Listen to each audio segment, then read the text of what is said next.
Olá pessoal, sejam bem-vindos ao Didáticativa.com. No vídeo de hoje a gente vai falar sobre uma empresa, acho que conhecida por muitos de vocês, que é a Ambev. A Ambev, com todas essas marcas aqui, tanto de cerveja quanto de refrigerantes, a gente vê aqui Brahma, Skol, Antártica, Gatorade, Stella Artois, Skol, Pepsi, Suquita. Empresa com sede em São Paulo, objeto principal, diretamente ou por meio da participação de outras sociedades, é produzir e comercializar cerveja, chopps, refrigerantes, malte e alimentos em geral. A companhia tem ações e ADRs, tanto na Bovespa quanto na Bolsa de Nova York. Os principais acionistas aqui, Interbrew International, controladoras da Anheuser-Busch InBev e por aí vai.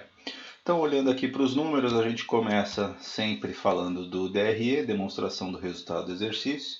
A gente começa aqui de junho de 2014 até junho de 2016, o último dado disponível. E aí no DRE a gente parte tanto da receita operacional líquida até o lucro líquido. E por último a gente dá uma olhadinha também na margem líquida. Depois do DRE, a gente vai para o balanço patrimonial, a parte do ativo. E na sequência a parte do passivo. Ativo é onde tem lá o caixa, onde tem o ativo permanente, e no passivo onde tem as dívidas, dividendos a pagar, dívidas tanto de curto, dívida, empréstimos e financiamentos, né, de curto e longo prazo, ativo passivo circulante, passivo não circulante e o patrimônio líquido. Depois do passivo, aí a gente dá uma olhadinha no fluxo de caixa, e aí o fluxo de caixa a gente também vê uma situação evolutiva de junho de 2014 até junho de 2016, aí o fluxo de caixa separado pelo fluxo de caixa das atividades operacionais, o fluxo de caixa das atividades de investimento e o fluxo de caixa das atividades de financiamento. Aqui uma outra forma de visualizá-lo, agora de uma forma um pouco mais ilustrativa. A gente vê que os picos aqui estão em dezembro de 2014 e dezembro de 2015, da parte de ativos, atividades operacionais, e as atividades de financiamento sempre estão no campo do negativo. Depois do fluxo de caixa, aí a gente dá uma olhadinha na evolução do resultado, começando pela receita operacional líquida, onde a gente vê, é sempre bom a gente fazer um comparativo dos trimestres, ou seja, junho de 2014 eu comparo com junho de 2015 e junho de 2015, por sua vez, eu comparo com junho de 2016. Então aqui no primeiro período, 14 versus 15, a evolução foi de 21,2%, já de 2015 para 2016 a evolução foi de 4,7%. No acumulado aí dos 2 anos, de junho de 2014 a junho de 2016, a evolução na receita operacional líquida foi de 27, quase 27%, 26,9%. Quando a gente olha para os custos de produção, a gente vê que eles subiram um pouco mais. Então partiu de 3 bilhões e 40 em junho de 2014 para 3 bilhões 774 em junho de 2015, uma variação aqui de 24,1%. E aí de junho de 2015 para junho de 2016 a evolução foi de 3,2%, no acumulado aí dos dois períodos 28,1% foi a evolução dos custos com a produção.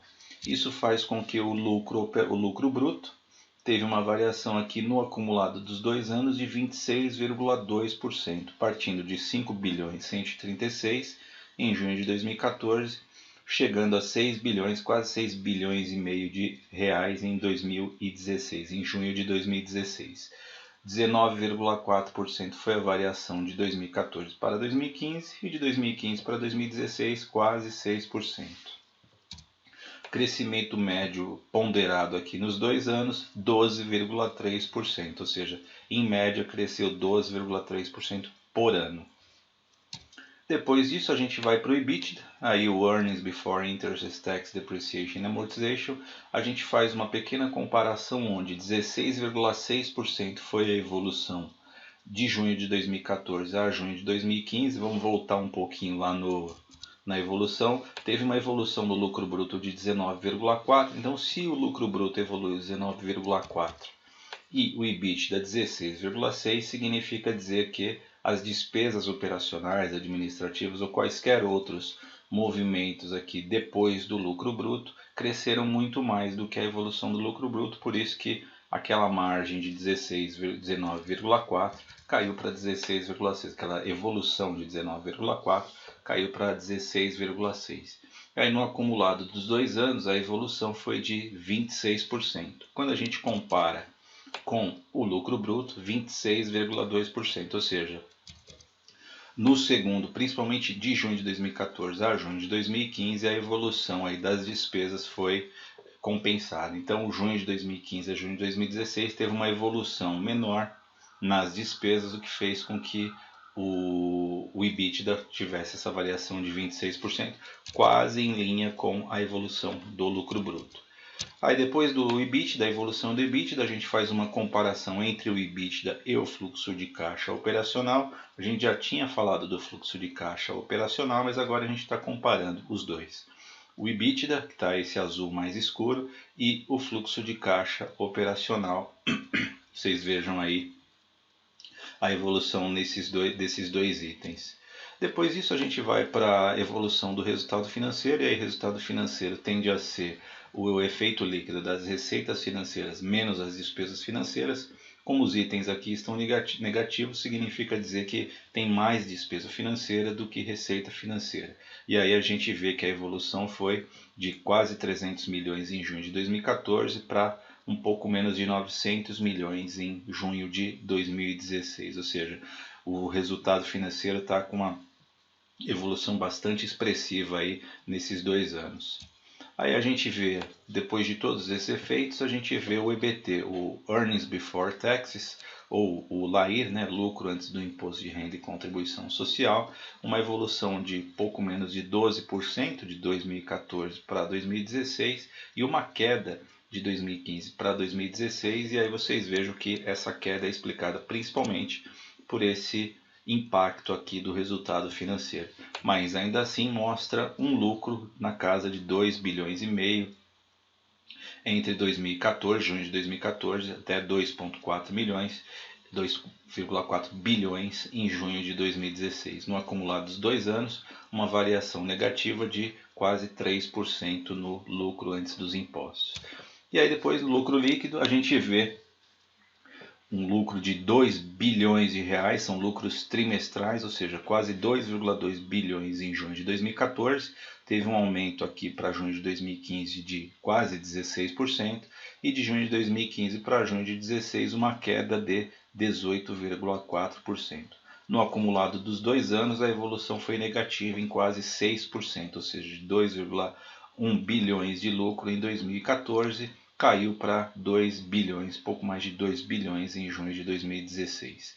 2 bilhões não é um lucro, 2 bilhões de lucro trimestral não deixa de ser um lucro bastante relevante aí para uma operação como da Ambev.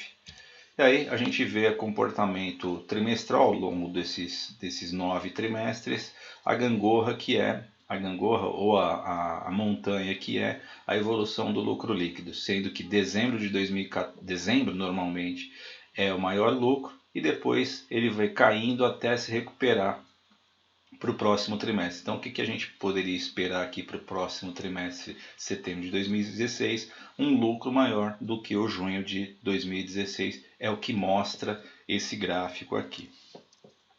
Depois disso a gente vai para os indicadores, aí a gente vê o lucro por ação. O lucro por ação aqui, como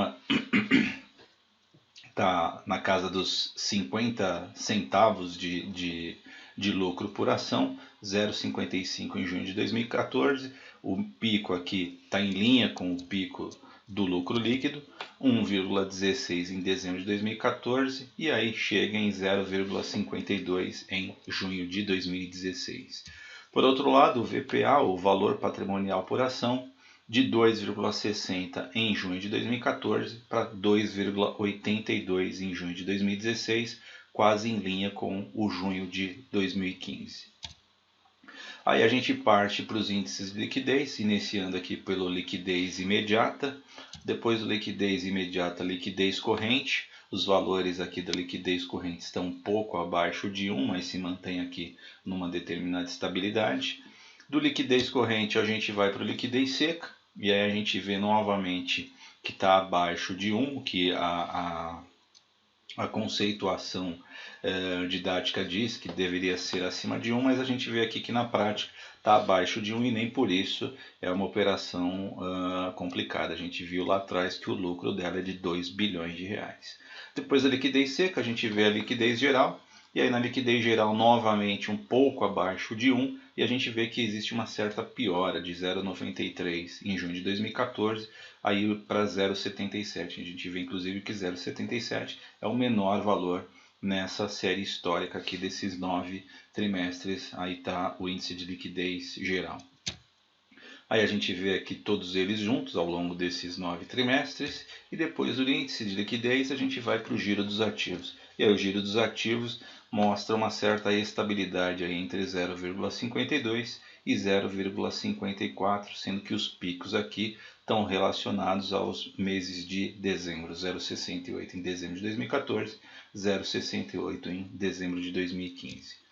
A gente parte agora para o endividamento. A gente vê aqui tanto o endividamento bruto, o azul um pouco mais escuro, como a dívida bruta, como a dívida líquida. A dívida líquida, por estar negativa, significa que ela tem mais caixa do que dívida com instituições financeiras.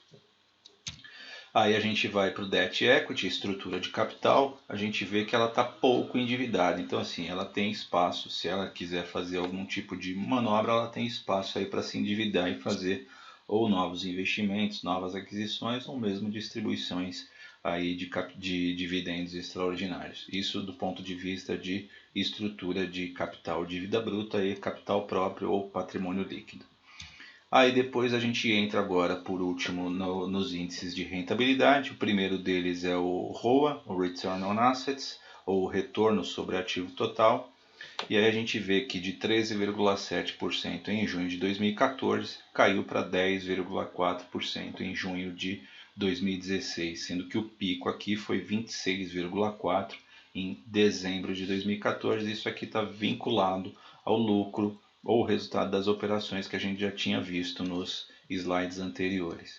Depois do ROA, a gente vai para o ROI, o Return on Equity, ou retorno sobre o patrimônio líquido, também um índice, um percentual bastante relevante, de 21,2% aqui em junho de 2014, ele chega em 18,5% em junho de 2016. Aí a gente vê que aquele impacto do resultado financeiro negativo está impactando aqui tanto no ROA quanto no ROI, mas ainda assim com percentuais bastante significativos e positivos. E por último, nos índices de rentabilidade, a gente fala do ROIC, o Return on Invested Capital, de 25,4% em junho de 2014 para um pouco menos de 25% em junho de 2016, 24,8%.